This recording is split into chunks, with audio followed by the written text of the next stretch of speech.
Good morning, everybody. This is Laura Peterson, your host of Central Florida Real Estate Radio.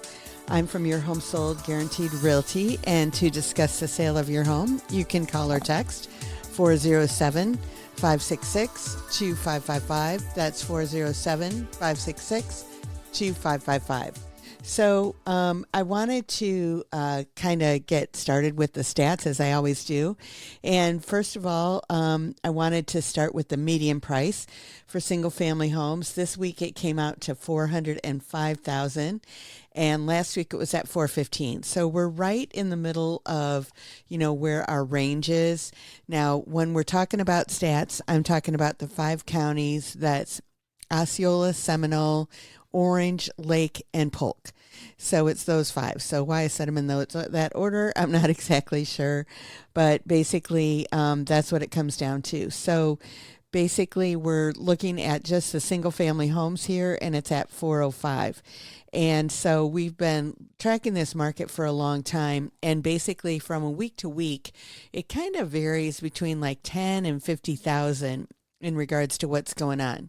So it might go down to as low as like 390 up to like 440 or something like that. We're kind of right in the middle of that range right now.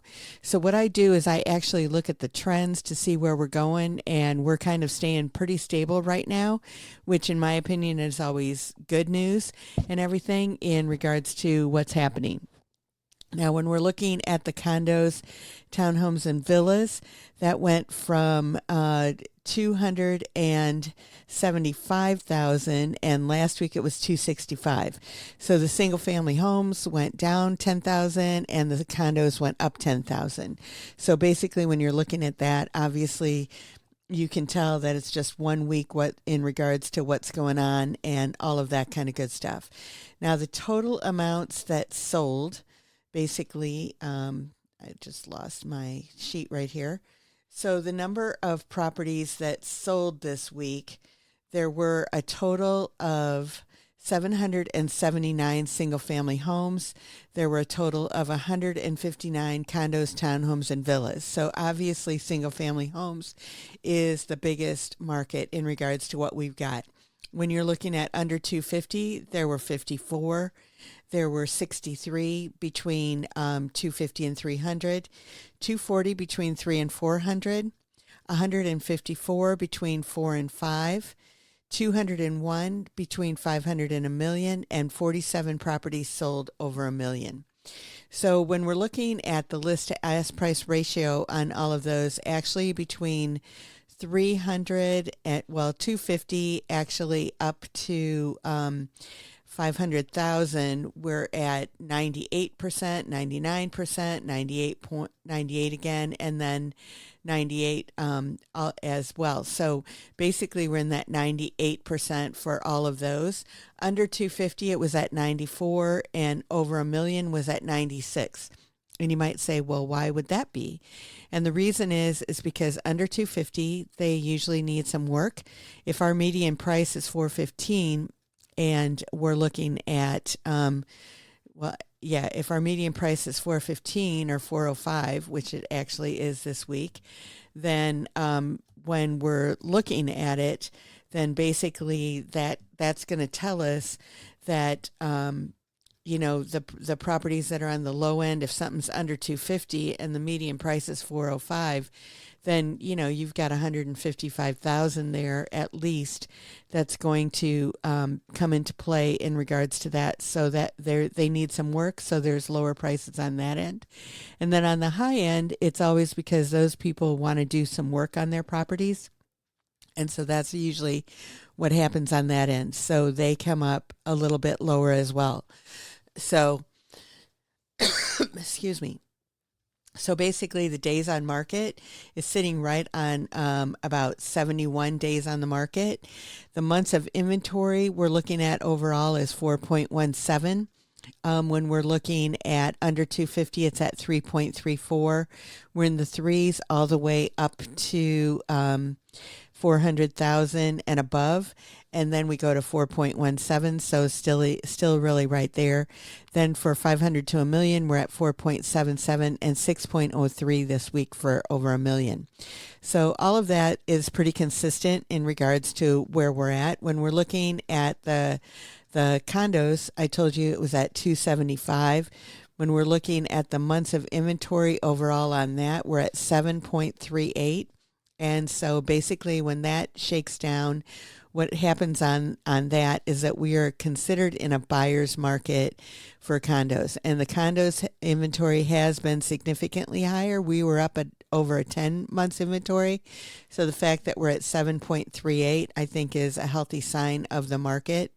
Of the properties that sold, 66 of them were under 250, 22 between 250 and 300, 45 between 3 and 4, 15 between 4 and 5, 11 between 500 and a million, and none of them sold over a million this week. So basically, when we're looking at list to ask price ratios, again at under 250, they're at 96. Then they go to, and also up to 300, it's at 96 as well. Then it goes to 98, 97, 99, and of course over a million we don't know because nothing's sold. But basically, when it comes down to it, there weren't any condos over a million that sold. There's 39 of them that are on the market. And so that's not counted into our months of inventory. But basically, when we're looking at what's going on in Central Florida, like I'm always telling you that the most important thing is in regards to what you're looking at locally for your area. So that would be maybe a subdivision, maybe it would be a zip code, maybe it would be a school district. And all of those things, looking at it makes real estate really local. So when I'm talking about this today and every week as I do, I'm just giving you an idea of what's going on in our area.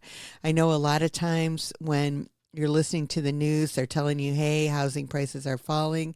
And those are national numbers many times. And you can't really look at what's going on just 1 week. It's only 1 week. So I actually look at the trends, and I have those that I keep track of in regards to everything as well.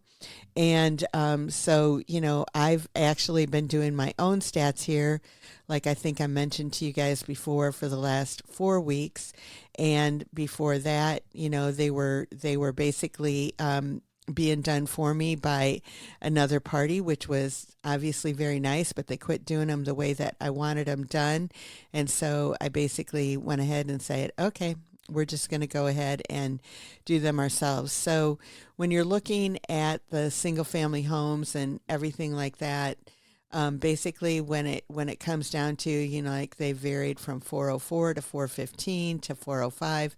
So they're kind of just going up and down a little bit, within that area of margin. The condos went from 265 to 300 to 265 to 275. So, it's like we're just kind of in that little varying way in regards to what we're looking for. And I'm always looking for the trends to see what's going on. And when I keep track of what's going on from week to week, then we're definitely going to be able to see the trends and identify them before they happen. So if you are a buyer or a seller and you're sitting out there, and if the market's starting to fall or if it's starting to go up, that might be something that you really want to pay attention to if you're looking at what's going on and everything in the market. Last week I mentioned that the property tax bill that is actually going to be on the election, and I'm sure there's going to be a lot more that I'll be talking about and others as well when it comes to that. But the really important thing to know about that, if it passes, that you need to be homesteaded by December of 2026, meaning you have to have bought your home by the end of December of 2026, and then you have to apply with the county in order to do something else. But the real important thing for that is that they're going to be anybody that is that owns their home by December of 2026 are going to get those benefits that they're going to be passing immediately. The other ones are going to be taking 5 years to implement. They're going to I think they're going to be going up a little bit at a time. I don't think you have to wait 5 years for the whole thing to take effect. But there's something about that they're going to be phasing in over 5 years for the new people that do that. So just something to keep in mind if you're looking to make a move by the next year. Obviously, if you live in Florida, you're homesteaded now, you can port that property tax to the next place. So I would imagine that that's all going to be well and good. But if you're a new Florida homeowner, homesteader, then that 5-year effect could take place if it passes, which takes 60% of the voters to say yes. But usually when it comes to saving money in their pocket and the way that it's presented, that usually does pass. So I would imagine that it probably will. So in order to get in touch with us, you can call or text 407-566-2555. You can find us online at centralfloridarealestateradio.com, and we'll see you after the break. Welcome back, everybody. This is Laura Peterson, your host of Central Florida Real Estate Radio. I'm from Your Home Sold, Guaranteed Realty, and to discuss the sale of your home, you can call or text 407-566-2555. That's 407-566-2555.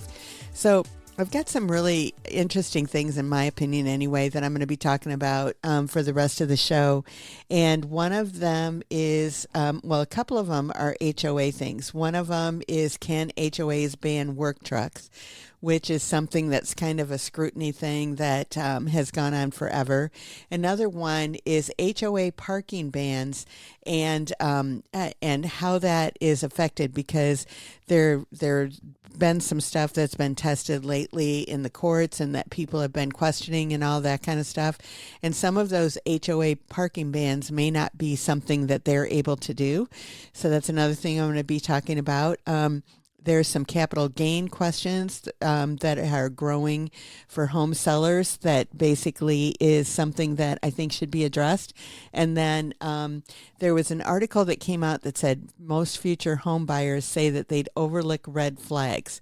And when I first read it, I thought, well, that's kind of strange. But then when I digged into it a little bit, it made sense in regards to what it was saying, and some things that I think are good for everybody to talk about, to listen to, or to think about for yourself, is basically what it gets down to. So I'll start with the HOA issues. And the first one is, can the HOAs ban work trucks? And states like Florida limit HOA bans on work vehicles. Vague rules or improper notice could make fines unenforceable, giving owners room to challenge. So the first thing is, and in a lot of HOA documents, basically what it says is, it says that they can't have any commercial vehicles that are parked on the property. And the interesting thing that I was reading on this is that I think that the reason that it's that commercial vehicles, but they don't define what that means. And so a pickup truck with a company logo is very different from a cement truck or an 18-wheeler. And I think that really when they first put these in there, that's what they meant, is like a cement truck or an 18-wheeler that they didn't want parked there, not a van that you use for work and all of that kind of stuff. I mean, I know a lot of people that have bought those white magnet signs that are completely blank, and then when they get home with their work truck, they take their time taking those white signs, white magnets, and putting it over everything that's on their truck and everything, or they have the magnets that they take off, which don't look as professional as the stuff that is on the truck exactly. And so basically I thought that was really interesting in regards to what it says. So when they're coming at people with a pickup truck that might have a logo on it, then, it's like pickup trucks are no longer just work vehicles. They rank among the most popular vehicles on the road and are used by millions of people in their everyday transportation.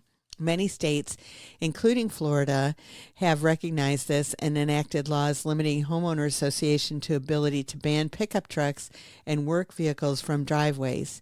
And even in states without specific legislation, courts have increasingly scrutinized these restrictions, especially when they're vague or selectively enforced. So the first step is to pull out your community governing documents, including the declarations, bylaws, and any recorded rules, and read them carefully and search for a specific rule your HOA mentions. And like that's what I was saying, that most of them are pretty broad in regards to what they do. And then the other thing is that they have to provide you with written notice of alleged violations and give you a chance to be heard before issuing you a fine. And if they bypassed any of those steps, then they violated any state or local laws or ordinances, the fine might not be valid. So I thought that was interesting too. So when you do have this situation, you're going to want to respond in writing and request a hearing if you could. And even if a law has been passed allowing work trucks to park in driveways, some associations are not recognizing or simply don't know it happened. So basically, you might end up having to get an attorney and all of that kind of good stuff in these particular situations, but that kind of gives you the lay of the land. And I think that absolutely is true when it comes down to it in regards to what people are looking for, is that they definitely were, I think, thinking about those 18-wheelers and the cement trucks when it first started, and then they got really granular in anything that could considered to be a work vehicle that it came into. So I thought that was very interesting. The next thing is in regards to HOAs that I'm going to be talking about is parking bans. And basically it comes down to who owns the road, not the rules of the community.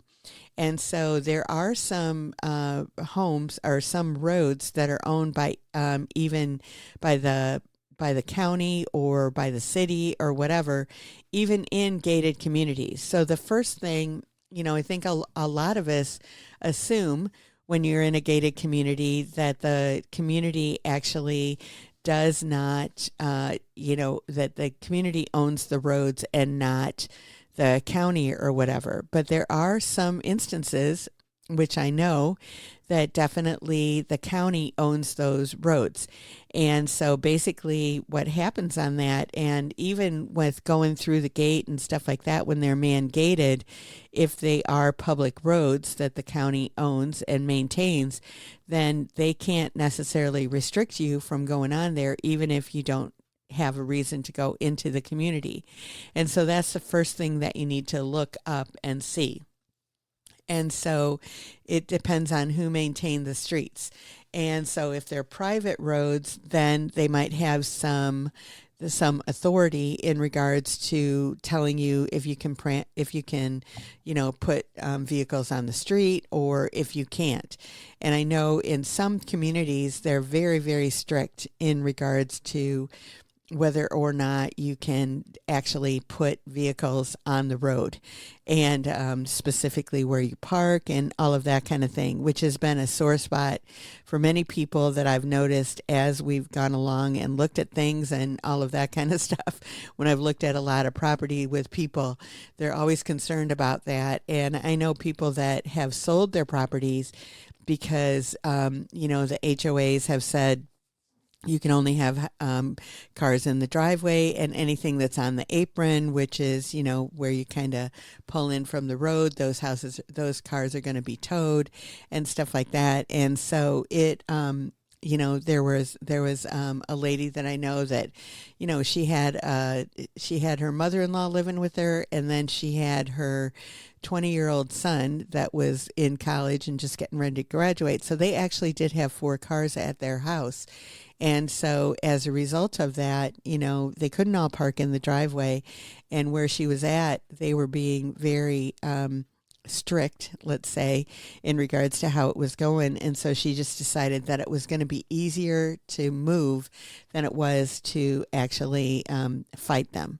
But you want to review your association's governing documents and obtain written confirmation of whether the streets in your community are private or public. And the plat map on file with the county is often the easiest way to confirm this, and I can certainly help you with that as well. And once you know who owns the road, then you know how much authority your association has to regulate activity on it. So cars parked on the street are a perennial source of friction in neighborhoods, and the rules are not always intuitive. Knowing the difference between a private and a public road is where you want to start, and then you can resolve things from there. So in order to get in touch with us, you can call or text 407 566 2555. You can find us online at centralfloridarealestateradio.com, and we will see you after the break. Welcome back, everybody. This is Laura Peterson, your host of Central Florida Real Estate Radio. I'm from Your Home Sold, Guaranteed Realty, and to discuss the sale of your home, you can call or text 407-566-2555. That's 407-566-2555. So I saw this thing that I found interesting, and at first when you hear about it, you think, well, that doesn't sound like it makes a lot of sense. But when you go through and you look at the fine print, it really kind of does. So it says most future home buyers say they'd overlook red flag, and this is a survey that they did, that 3 in 4 Americans planning to buy a home within 5 years said they would overlook red flags in a property. And so when you first hear that, you think, wow, that really doesn't seem to make sense. But it was a clever real estate company survey of 1,000 adults who plan to buy within the next 5 years, and it found that 76% would overlook red flags on a home. That is common reason was significantly lower than asking price. So so basically what they're doing is 38% of the people would consider houses with red flags if the price was low enough. And basically what others said, that if the seller gave repair credits or a home warranty, would also make them more willing to move forward. So the way that I look at this is that basically, you know, any house that you do an inspection on, I don't care if it's a new house or if it's a house that's 100 years old, and if it's been very well maintained, when they do inspections, they usually always find things that are wrong with the house. I mean, they're not perfect. Nothing can be perfect. And so as a result of that, you know, there always are going to be things that are going to be found. And so what this is saying is that, you know, basically the bottom line is those things need to be negotiated. And if the people can find something that's more affordable, then there's something that they would go ahead and, you know, possibly, you know, stick with the property. So basically one of the things that they're saying is a red flag is a sign of pests. So that would be whether there are sometimes squirrels in the attic. I recently ran into that. Whether there are, you know, bugs or something like that that are around the house. Now, obviously, termites are probably one of the, you know, worst kind of bugs that you could find. But sometimes, you know, they just have a lot of bugs in them, and so they just need to be treated. And maybe it's a $10 treatment that you buy that stuff from Home Depot or Lowe's and spray it around the house, and it kind of works. Or you get a pest control person in there, and for $100, it's resolved. If it's something in the attic, then it could be a little bit more than that, but probably around $1,000 to $1,500 on the high side. And that's with them getting rid of the animal that's up there, as well as cleaning up all the mess that they left up there and getting rid of any entry points that might be there as well. And then the other thing that they're saying that potentially mold. Basically, when it comes down to it, obviously mold is very important if you do find it, and you've got to know what the source of it is and how much is it to fix it up. You know, if it's in there and what the situation is. And so, you know, sometimes it's taking down the drywall in a whole area. Maybe it's a whole room. Maybe it's the whole house, but maybe it's just a small segment of something that caused it. Maybe there is a leak, you know, like in a bathroom or something like that. And so as a result of that in the wall, there's mold that's in the house. You know, it's like it could be something really simple.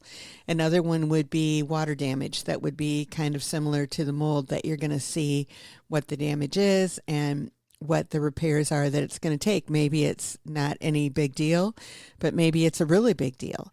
So finding out what those kinds of things are, and then now this one is kind of surprising to me. It said 45% would consider a home with major structural issues, such as the roof or foundation problems. Now, roof problems, I mean, we run into those all the time here in Central Florida. Foundation problems, not so much. So foundations problem is something that obviously, I would definitely want to have a quote on and see what the problem is with it. Roofs are replaced all the time, so not really a big deal. But the foundation, can you get insurance with that? Is it as a result of a sinkhole, which we really don't have a lot of them around here, but maybe there is one. I mean, I've seen only a couple of houses that I saw that what I was looking with a buyer, that the foundation was totally off kilter, and you could tell. I mean, there was a house that basically the second floor was hanging off like 3 inches off of what it should have been, and it was very obvious. It looked like the whole second story was going to fall off the house at some point. So that's something that, unless you were getting it for like 10 cents on the dollar, might not be something that you want to do. So basically, when it comes down to it, what it says is that the buyers are not careless. They discovered a major flaw, and then they would seek an opinion, and then they would go ahead and negotiate and everything as a result of that. And if you are getting a loan, and especially if you're getting like a VA loan or possibly an FHA loan or something like that, some of those times, some of those flaws that exist in the house, they will not insure it or allow you to purchase it with that type of a loan product if you're not putting that much down. So that also is something that basically you've got to kind of look at. It says half of future buyers would consider buying a home in a flood zone. And I think if you're going to buy in a flood zone, then you need to look definitely at flood insurance. I remember I sold a house years ago. It was probably like 15, almost 20 years ago that I sold a house to these people. And it was actually in Poinciana. And it was probably 15 plus years, because it was around probably 2010 when the market was at the very lowest. So they had bought a house in Poinciana. I think it was for around 50 or 60,000. And it was in a flood zone. It was a second home for them. They weren't going to rent it out. They were just using it totally as a second home. And they were from New York. And so they were just always coming and going and all of that kind of good stuff. When they had purchased the home at that area, at that time, there was a flag lot behind them, which means a flag lot is that it's a lot that looks like you've got a flagpole, and that's your driveway that's coming back there. And then you are in a flag that's behind the house that is in front. And so they were the house in front. They knew there was a flag lot there that was next to them, but it was just woods and nobody was building on it or anything like that. Well, then probably a couple, 3 years ago, so it was probably 12, 13 years after they had owned the property, somebody did build on that flag lot, and it was in a flood zone, and they had never had any flooding. But then what happened is when they put that property on the flag lot, what they did is they built up the land and built it up, 4 or 5 feet. So it was no longer in a flood zone.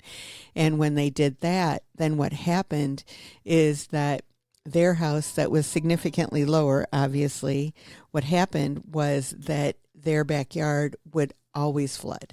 And anytime it would rain, it would flood. So they put in a French drain. They did everything that they thought that they could do, to solve the situation. And they were unable to do that. So, it's like when they first bought it, like I said, everything was great for 10 or 12 years until that other house got built, and then everything changed. So you just gotta, it's like when it looks okay now, and maybe it's okay now, you don't know if it's going to be okay forever. And so you've got to do that. And so that's where the flood insurance probably comes into play, that you would definitely, want to have it and all of that kind of good stuff in order to make sense. So my opinion is that when you do those inspections, you are going to find problems because, like I said, nothing's perfect. Even in a brand new construction, you're usually going to find things. So what you have to do after that is then you have to negotiate the things on a new construction. It's easy. They're going to go in and fix it all. If it's, you know, a 100-year-old house, you're going to have to know how much it's going to cost to fix and what is easy and what could cause more problems down the line.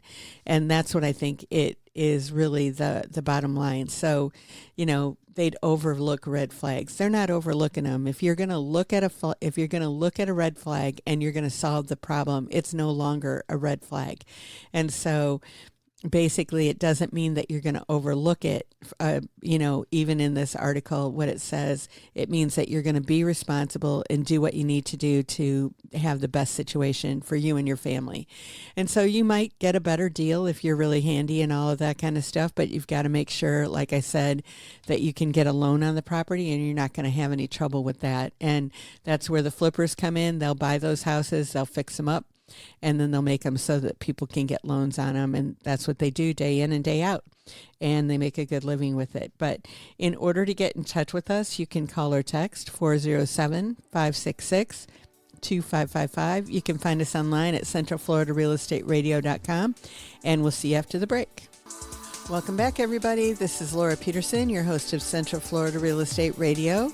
I'm from Your Home Sold, Guaranteed Realty, and to discuss the sale of your home, you can call or text 407-566-2555. That's 407-566-2555.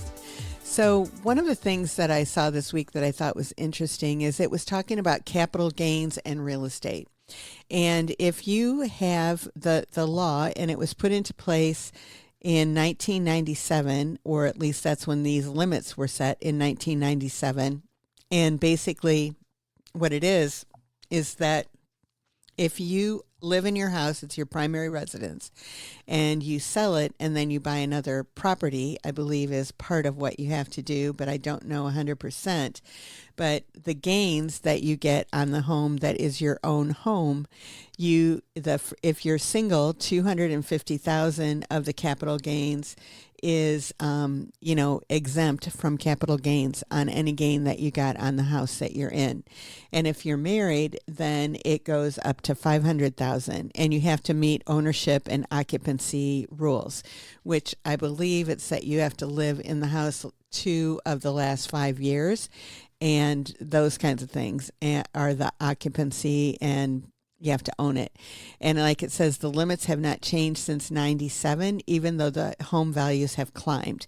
And so basically what it is saying here is that 17.9% of Florida owner-occupied households are currently estimated to have home sale gains above the federal capital gain exclusion thresholds. So if you're a single person, then 17.9% of the people that own a home have over $250,000 in gain, and so they would have to pay capital gains on that if they sold their house. And if they were married, then it would be over $500,000. So the national average is 15%. So basically, we're a little bit higher than that, 17.9 versus 15% of the people that fall into this bucket. So if you're getting close to that $250,000 and you're single, then probably the thing to do would be to potentially, sell your current home and move up to another home or something, or downsize, or whatever you want to do to capture that capital gains of $250,000, and then you could start it again on your new house, or $500,000 if you're married, obviously. But the interesting thing is, so they did some analysis, which when I talked at the beginning of the show, our market is very stable and flat. Our prices aren't going up and they're not going down. I think they went up like 0.5% for the year. But what they're saying, with a 10% home price increase, that 23.1% of Florida owner-occupied households would be above the threshold. With a 20% increase, it would go to 28.3%. And with a 30% increase, it would go to 34.3%. So now that doesn't mean that every seller will owe taxes. It's based on gain, not sale price. And homeowners might be able to factor in original purchase price, qualifying improvements, and certain selling costs. But it doesn't mean that longtime owners, empty nesters, single filers, and homeowners who bought before major price gains may need to think about this issue earlier, and how their taxes are going to be affected when they go to sell their home.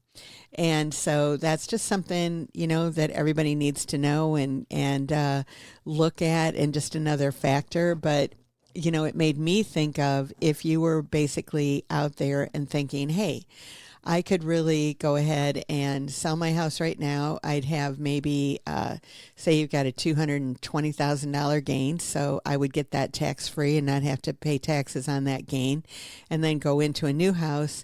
And then you start at zero again. You have to wait 2 years, obviously, but you start at zero again to start increasing the amount of that you're going to get. So I think that, it talks about, when you look at the average number of years that a person lives in a house, most of the time it's, I think they say it's between 7 and 8 years is the average time that somebody lives in a house. And probably part of that is because your family's expanding, contracting, whatever, the kids are leaving the nest or, coming into the nest or whatever. And then in addition to that, you've got these tax factors to be cognizant of, and to look at and figure out, what you want to do in regards to do that. So you just need to look at your purchasing records, your closing documents, and improvement receipts, and then speak with a professional, when you're setting up your sale timeline and everything like that, to make sure that it makes sense.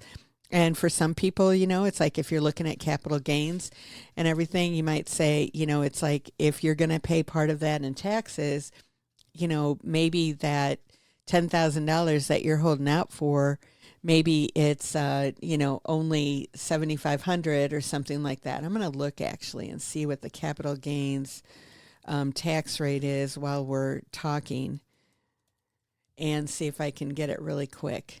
So basically, long term, it is at 20%. So basically, if you, or 18 to 20% is basically what it's saying. So basically, or 15 to 20%, I'm sorry. So basically, it could be that you're taxed at 15% of it or 20% of that value. And so basically, it comes down to that it would be either, $8,500 or $8,000 of that you would be getting. So it's not a terrible tax rate or anything like that in something that you've got, but just, another thing to keep in mind, and all of that kind of good stuff. So I'm basically out of time here today. I just wanted to let you know that if you have any questions or you'd like to talk to me, I'm more than happy to do so. You can always reach me at 407-566-2555. You can find me online at centralfloridarealestateradio.com.